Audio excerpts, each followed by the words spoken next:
whenever they can, so to speak? I think as developers, you have to have some form of corporate responsibility as far as that goes. Why I mentioned that is in the current project we're doing and the one that's upcoming, we're able to actually mix and match. So we'll also be doing some form of more affordable, and we're also working with our bankers, and we're able to work with the Rwanda Development Board in terms of offering us special packages so that we don't price out specific people that are capable of affording units at different categories. That's right. So developers should not only focus on one specific category. I think I would say we have spread across the board as far as that goes. Absolutely. In this country, of course, you know how people value property. Question, of course, would be then, this is Rwanda. You obviously have your own rules and regulations in as far as property is concerned. Yes. You're sending us to buy property, and I am very interested, especially look at the figures. But is it as easy as it seems to be? Will the Rwandese accept investment from outside as far as owning property is concerned? Right now, there's actually a very big hunger in terms of the hunger for investment, especially even Kenyan investment. There's a big focus as far as that goes. So literally walking into Rwanda or Kigali is like walking into any other city in Nairobi or Kisumu. This is property. Yes. This is land in Rwanda. Correct. I'm sure government has something to say in as far as that is concerned. In a short period of time, yes, we are a community, but then you'll have a lot more Kenyans, for example, owning a lot more property in Rwanda than the Rwandese themselves. Wouldn't that pose a problem? Rwandese do own quite a bit of property also. We've got quite a few in diaspora who are returning back to hold key positions within the government, and also some who are becoming successful businessmen. So that part is still taking place. The Kenyan component or the East African component is just complementing. It's complementing what is really there, and teaming up with the locals is also a very big plus. Absolutely. Yes. Good morning. Welcome to the Power Breakfast. You have a question or comment? Hello. Hello, sir. Hey, how are you? I'm very fine. You have a question or comment? No, I have a question. Okay. My name is Sadat. Yes, Sadat. Sema Sadat. From DSU. Uh-huh.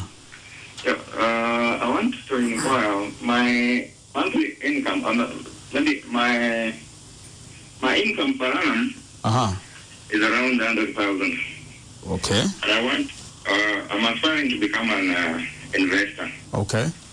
How the CEO advised me on how to become an investor. In Rwanda? Or okay. I think with any, I always believe that with any good idea, money follows good ideas. So one should not say, let me try and acquire specific funds. I think start up with the good idea, what you're thinking of. Right. And from there, you're able to convince different institutions, different colleagues. So I think the good idea is the first thing to do. And then from there, you get really the full support. So don't sit back. Don't let funds hold you back. I see what you mean. Talk more in terms of how government has made it easier then for investments to come in, and also the perception. I don't know if it's the same in Rwanda. You're saying you still have a shortfall of 9,500 units. Correct. Do Rwandese feel that the properties in Rwanda are fast becoming expensive and unaffordable? Or? Okay, the positive component is that we have, in Rwanda, we have a listening government. So by having a government that's listening and people in specific positions that are reachable, we're able to reach, if it's Minister of Infrastructure, and say, this is the challenge we're facing. There's also a special component within the Rwanda Development Board, which one handles investor aftercare. So you're able to sit and say, this is the challenge I'm facing. How can we do it? If we're not targeting a specific sector, this is what's causing us the challenge. And thereafter, for example, any project over $2 million currently in Rwanda, you get full tax breaks, tax exemptions. So with that, you're able to now price the unit at a more affordable pricing, not leaving out specific sectors. And as I mentioned, as develop corporate responsibility, we're moving in that direction. And we also make sure that we move in terms of with the Kigali City Master Plan, step by step. I see what you mean. So as a contractor or a real estate developer, you do get tax incentives? Absolutely. Amazing. Talk about the projects then. I know I'm seeing one here, Green Park Villas. I don't know whether this is. Talk about the different projects that you're seeking to get people to invest into Rwanda, and the benefits of either. Yes. Okay, of course we have finished a few development projects where we were also voted best developer. That was about 2 years ago. The current ongoing project is Green Park Villas, which is 50 bungalows. This is a gated community, which is also some very new and unique idea in Rwanda, which has swimming pool, clubhouse, and gym. The other project that we have coming up, Green Park, actually the size of the project, that's a $6.5 million project.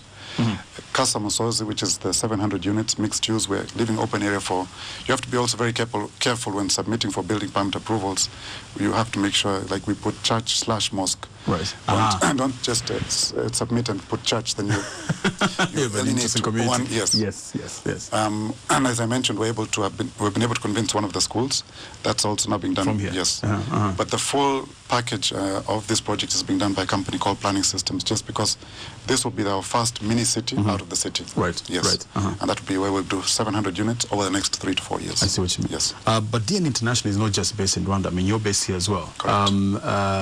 Talk about your experiences in as far as the 5 East African countries and the difference in as far as the culture of real estate in the 5 and how it benefits you as an investor, so to speak. I think, of course, looking at Kenya has an advantage in terms of being ahead of the game. They've been able to learn quite a bit and been able to sit with other developers. Even without incentives? Even without incentives. I don't think they're that much of incentives. But I'm able to sit with other developers, I'm able to sit with other institutions, ask what challenges did you face. So gaining those experience, I can take those back to Rwanda. And one thing that I must mention also, to achieve and get specific levels within the company, it does not involve one person, it involves an excellent team, which we do have an excellent team within DN International. So in terms of we have gained a lot of experience also from Kenya and looking at what other developments have been done. And then we follow that. Absolutely. Yes. So in terms of future, where do you see the real estate in Rwanda growing? And your company as well, are you looking at other markets? Is Uganda a potential? Uganda for us currently is not, because the current demand just within Rwanda would keep us busy for quite a long time. Absolutely. Yes. Absolutely. And since the past history of the country, you have to look at Rwanda as a teenager. It's only 16 years since 1994. Yes. So we are part of that growth and change. So look at Rwanda as a teenager that's coming. So there's a lot more potential still coming. Absolutely. Yes. In terms of what an investor from Kenya needs to know when buying property in Rwanda. Anything they need to averse themselves with? They should come through us. What are the benefits? If they come through you, what are the benefits? No, actually, there's really the red carpet treatment, again, from the Rwanda Development Board. So I can offer any kind of support or guidance. I will continue to speak highly about the country that I've invested heavily in. So the potential is just literally to land in Kigali, and the Rwanda Development Board will pick them up, show them the potential, what opportunities are there, and they have what they call the one-stop center. Within the one-stop center, you literally get all your documents. Companies have to be registered within 24 hours. So you could fly in the morning, and by tomorrow you have your company registered, looked at possible locations, and have the possibility of what you're thinking about doing. It is a requirement in Rwanda to get your building permit approvals within 30 days.